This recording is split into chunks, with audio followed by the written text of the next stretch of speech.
Cristo mais legalismo. Há muitos anos, um colega da faculdade me disse: Eu não acho que você seja uma pessoa muito espiritual. Fiquei perplexo, porque ele não me conhecia o bastante para extrair aquela conclusão, então perguntei a ele por que dissera aquilo. Por que você não vai às reuniões de oração no meio da semana? Ele respondeu. O que isso tem a ver com a minha espiritualidade? Perguntei. Eu posso muito bem passar o dia e a noite em oração. Não, ele disse. Pessoas espirituais vão às reuniões de oração. Se ele tivesse dito que pessoas espirituais oram, eu teria concordado e confessado que eu necessitava orar mais fiel e fervorosamente. Mas condenar as pessoas por não manterem regras humanas e rituais religiosos é legalismo. Jesus encarou isso frequentemente em seus conflitos com os fariseus. Paulo adverte sobre isso em Colossenses 2, 16 e 17. Ninguém, pois, vos julgue por causa de comida e bebida, ou dia de festa, ou lua nova, ou sábados, porque tudo isso tem sido sombra das coisas que haviam de vir, porém o corpo é de Cristo.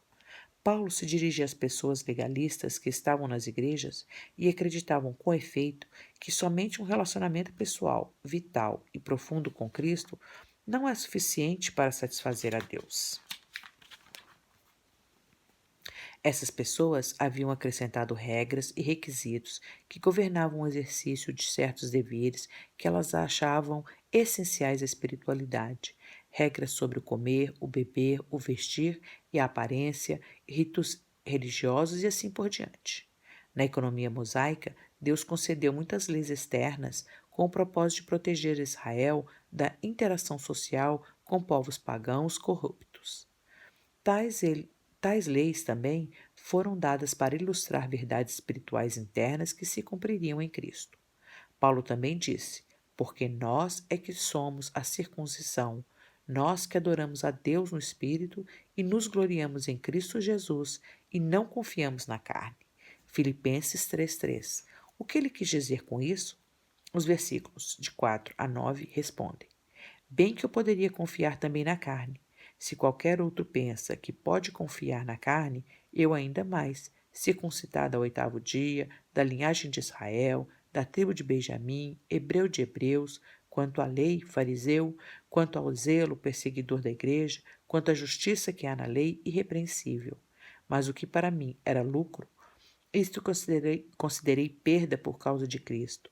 Sim, deveras considero tudo como perda por causa da sublimidade do conhecimento de Cristo Jesus, meu Senhor, por amor do qual perdi todas as coisas e as considero como refúgio para ganhar a Cristo e ser achado nele, não tendo justiça própria que procede de lei, senão a que é mediante a fé em Cristo, a justiça que procede de Deus, baseada na fé.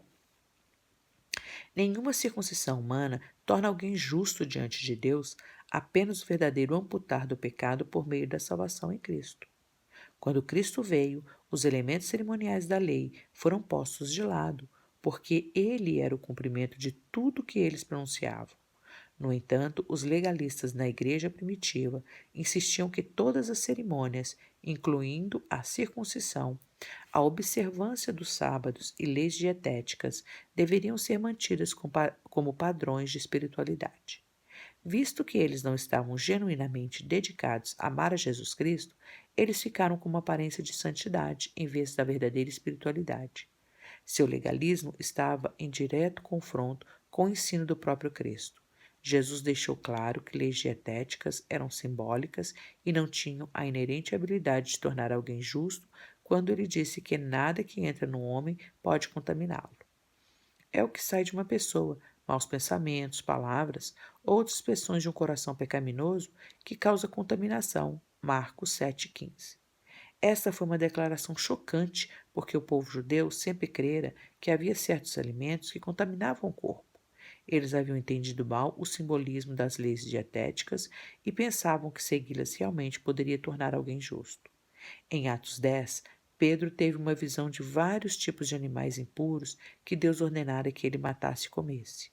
Quando Pedro fez objeção porque ele nunca havia comido, coisa alguma comum e imunda, versículo 14, uma voz do céu disse: Ao que Deus purificou, não consideres comum, versículo 15. Um novo dia chegara. Deus estava revelando a seu povo que as leis dietéticas não estavam mais em vigor. Pedro entendeu a mensagem, versículo 28. Os crentes estavam livres da escravidão da lei, fortalecidos pela graça, para cumprir a justiça da lei sem se escravizarem a seus detalhes cerimoniais. Paulo resume a questão em Romanos 14:17, porque o reino de Deus não é comida nem bebida, mas justiça e paz e alegria no Espírito Santo. Em 1 Timóteo 4, 1-5, Paulo adverte contra aqueles que apostatarão da fé por obedecerem a espíritos enganadores e a ensinos de demônios, pela hipocrisia dos que falam mentiras e que têm cauterizada a própria consciência, que proíbem o casamento e exigem abstinência de alimentos que Deus criou para serem recebidos com ações de graça pelos fiéis e por quantos conhecem plenamente a verdade. Pois tudo que Deus criou é bom e recebido com ações de graça, nada é recusável, porque pela palavra de Deus e pela oração é santificado. Um evangelho de obras efetuadas pelo homem não é nenhum evangelho. Gálatas 1, 6, 7 e 5, 2. Se batismo, orações, jejuns, uso de vestes especiais, presença na igreja, vários tipos de abstinência ou outros deveres religiosos são necessários para se ganhar a salvação, então a obra de Cristo não é verdadeiramente suficiente. Isso é zombar do Evangelho. O legalismo é tanto uma ameaça à igreja hoje como foi em Colossos. Mesmo nas igrejas evangélicas, há muitas pessoas cuja certeza da salvação está baseada em suas atividades religiosas, ao invés de confiarem somente no Salvador todo-suficiente. Elas presumem que são cristãs porque leem a Bíblia, oram, vão à igreja ou realizam outras funções religiosas. Elas julgam a espiritualidade na base da atuação externa, em lugar do amor interno a Cristo, do ódio ao pecado e de um coração devotado à obediência. Obviamente, a leitura da Bíblia, a oração e a comunhão dos crentes podem ser manifestações da verdadeira conversão. Mas quando isoladas da devoção a Cristo, essas coisas reduzem-se a insignificantes rituais religiosos que até incrédulos podem realizar e pelos quais são enganados quanto à sua vindoura condenação. Jesus disse: Muitos naquele dia hão de dizer-me: Senhor, Senhor.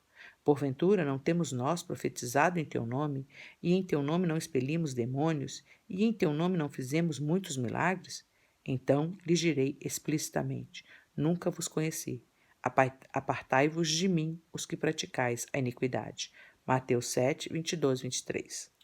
Não se intimide pelas expectativas legalistas e superficiais da parte de outras pessoas.